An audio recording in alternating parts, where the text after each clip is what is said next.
오늘은 침묵하실 때에도 기도를 이라는 제목으로 은혜를 나누려 합니다. 우리가 기도하면 한번 해보면요.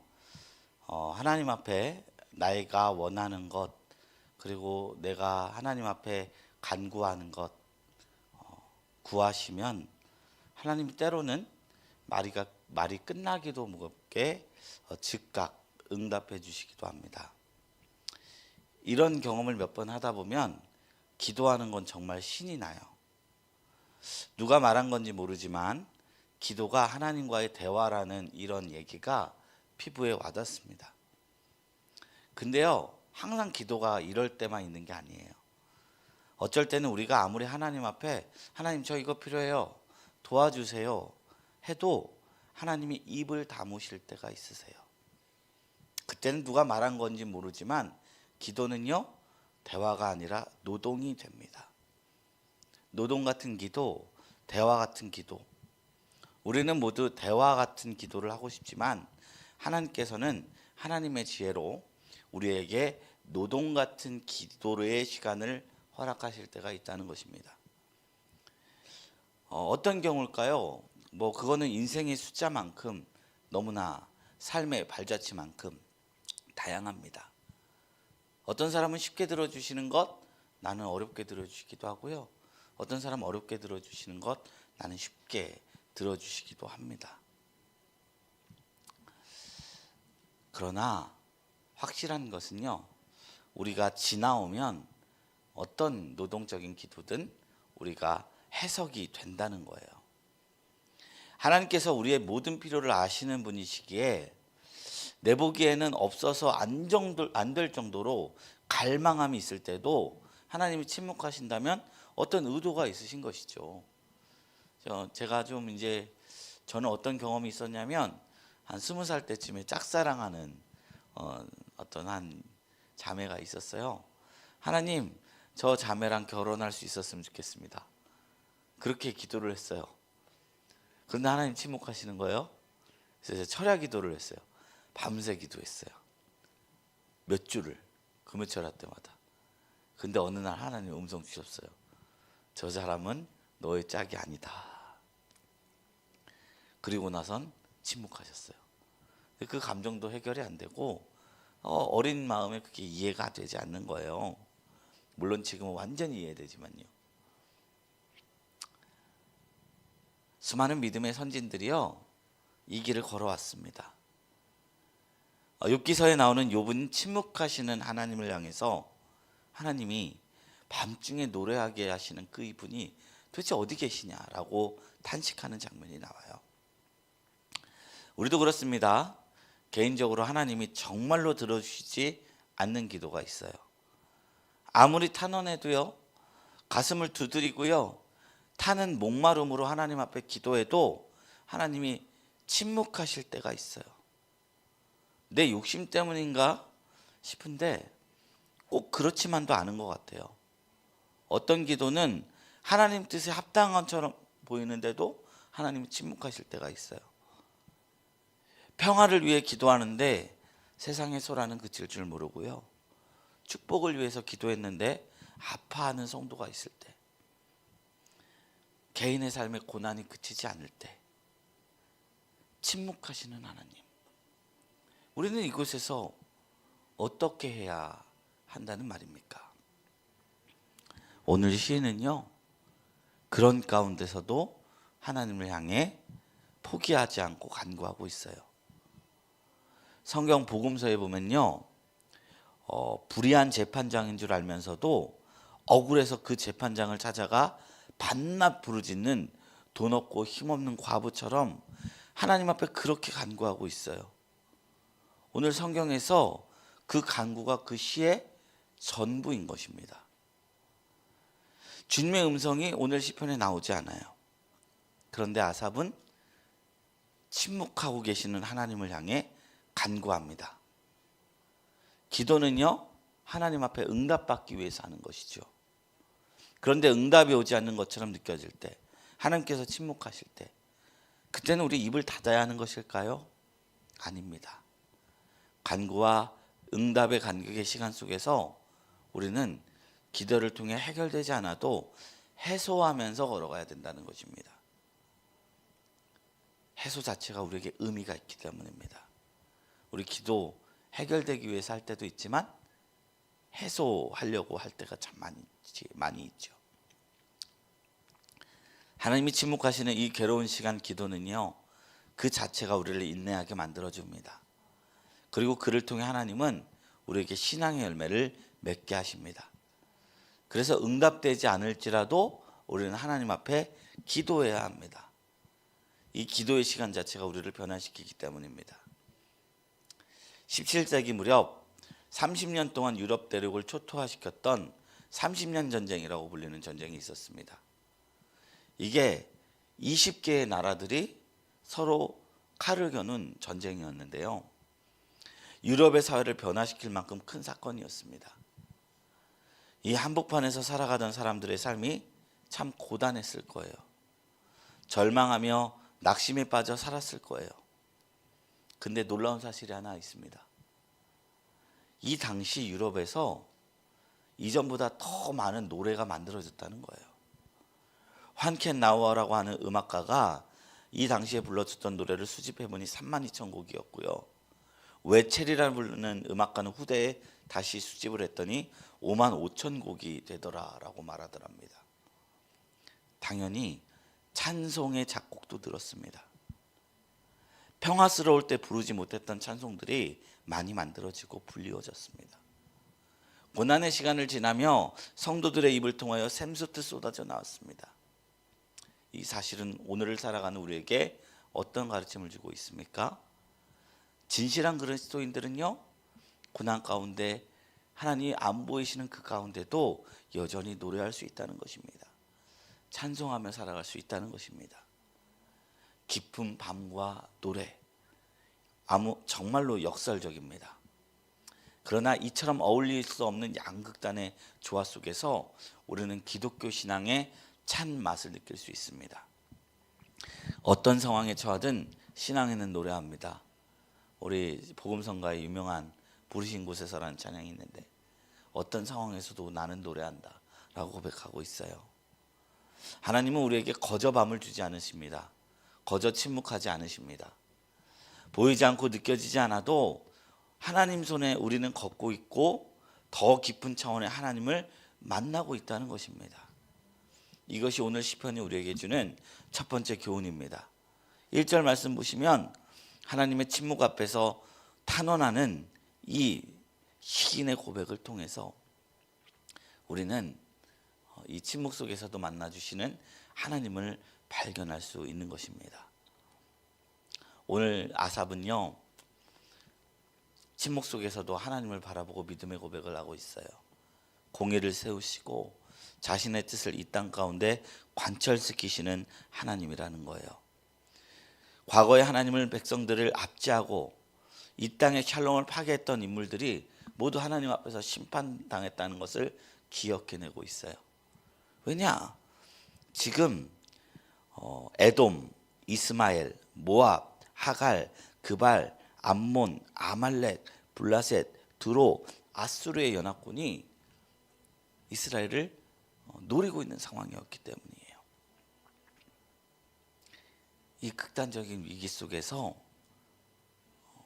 아삽은요, 하나님이 역사 속에서 하나님이 우리에게 어떻게 하셨는가를 떠올리고 있어요.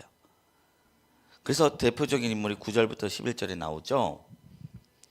야빈, 시스라, 오앱, 스앱, 세바, 살문나라는 인물들을 얘기하고 있어요. 이게 어떤 얘기냐면 야빈과 시스라가 한 개로 묶이고요, 오렙, 스앱, 세바, 살문나가 한 개로 묶이는 사건입니다. 야빈과 시스라는 누구냐? 사사기 시절에 북부 가나안 지역의 군주가 이 야빈이었어요. 하솔이라는 도시의 지도자였습니다. 그는 당시 강한 군사력으로 철병거 900대를 자랑했던 군사국가의 지도자였습니다. 시스라는 이 야빈의 군대 장관으로서 이 두 사람을 중심으로 이스라엘을 무려 20년 동안 학대했어요. 20년이라는 게 우리가 역사적으로는 짧은 시간이지만 인생으로 볼 때 결코 짧은 시간 아니잖아요. 백성들은 이 압제를 통해서 하나님께 부르짖었어요. 기도하고 또 기도합니다. 처음에는요, 자신의 고통에 주목했습니다. 하나님, 왜 나에게 이런 시련을 주십니까? 저는 하나님의 백성인데 왜 이방인의 압제를 당하게 하십니까? 이렇게 기도했는데요, 20년쯤 기도하니까 나중에는 기도가 바뀌어요. 왜 그러십니까가 아니라 회개하기 시작해요. 본래 이 야빈과 시스라에게 하나님이 침략을 허락하신 이유가 있었어요. 이전에 예웃이라는 그 선한 사사가 있었는데 그 사람이 나라를 구원하고 평화의 시대를 80년간 하나님이 이스라엘에게 허락했어요. 근데 이 평화의 시기에 이스라엘 백성들이 하나님을 잘 섬기지 못하고 우상 숭배하고 가나안의 악한 문화 속에 묻으면서 살아가는 거예요. 하나님이 80년간 기다리다가 결국엔 심판하셨어요. 야빈과 시스라를 들어서 이스라엘을 압제당하게 하신 거예요. 그러나 그 20년간 하나님이 압제당하게 하시고 기도에 침묵하심으로 말미암아 이스라엘이 거룩해진 거예요. 이스라엘이 회개하기 시작하자 하나님이 다시 일하십니다. 구원하십니다. 근데 그것을 여성의 손을 통해서 구원하십니다. 시스라, 야엘, 드보라와 야엘이라는 두 인물이 야빈과 시스라를 죽였어요. 여성을 비하하는 것이 아니라요, 보편적으로 남자들이 전쟁에 더 익숙하죠. 그런데 이 여성들이 그 군사국가로 막강한 그 군사 지도자들을 물리친 거예요. 이것은 이 이기는 것이 사람의 손에 있지 않고 하나님께 있다는 것을 하나님께서 드러내기 위함이었습니다. 자랑하던 철병거는요, 하나님의 폭우를 내리셔서 무용지물로 만드셨습니다. 드보라라는 여인과 바락이라는 인물을 통해서 야빈을 몰락시켰고요. 시스라가 여기서 도망치다가 야엘이라는 여인의 장막 안에서 숨었는데 이 야엘이라는 여인이 시스라의 관자놀이에 못을 박아서 죽였습니다. 하나님께서 강한 자의 힘이 아닌 약한 자의 순종을 통해 자신의 능력을 드러내신 사건인 것이죠. 오렙과 스웻과 세바와 삶은 나의 이야기도 마찬가지입니다. 이때도요, 오랜 시간의 기도가 있었어요. 아까 말한 시스라와 야빈이 죽자마자 이스라엘 백성들이 회개하고 돌아왔을까요? 안 돌아왔을까요? 안 돌아왔어요. 다시 우상을 숭배하고 가나안인들의 죄악을 답습하고 그때 하나님이 미디안 족속을 세우십니다. 그리고 이스라엘 손에 넘겨줍니다. 이스라엘인들이 농사를 짓다가 추수 때가 되면 미디안인들을 세워서 약탈하게 했어요. 이걸 계속 반복하다 보니까 이스라엘 사람들은 기근에 시달리게 되었어요. 백성들이 다시 하나님께 울부짖었습니다. 용서해 주세요. 용서해 주세요. 7년간 기도했어요. 다시 회개합니다. 하나님의 회개의 기도를 들으시고 하나님이 다시 응답했는데 이번에도 사람의 능력으로 이겼다고 말할 수 없게 하셨어요. 아까 야빈과 시스라는 누구의 손으로 이겼다고 했죠? 여성의 손. 그리고 이 미디안은 그 유명한 기드온과 300용사로 하나님이 물리치셨습니다. 미디안이 이스라엘 치러 오는데 모인 미디안 군대의 숫자가 13만 5천 명이었어요. 이때 그 미디안의 왕들이 세바와 살문나였고요. 오렙과 스웻은 그 군대 장관이었습니다. 이들이 연합해서 이스라엘을 무너뜨리려 할 때 미디안을 대적해서 일어난 이스라엘의 군사의 숫자가 3만 2천 명이었어요. 근데 하나님이 그들을 보고 너무 많다라고 기도원에게 말하시는 거예요. 집에 결혼한 지 얼마 안 된 자거나 두려운 자는 다 보내라. 10,000명이 남았습니다.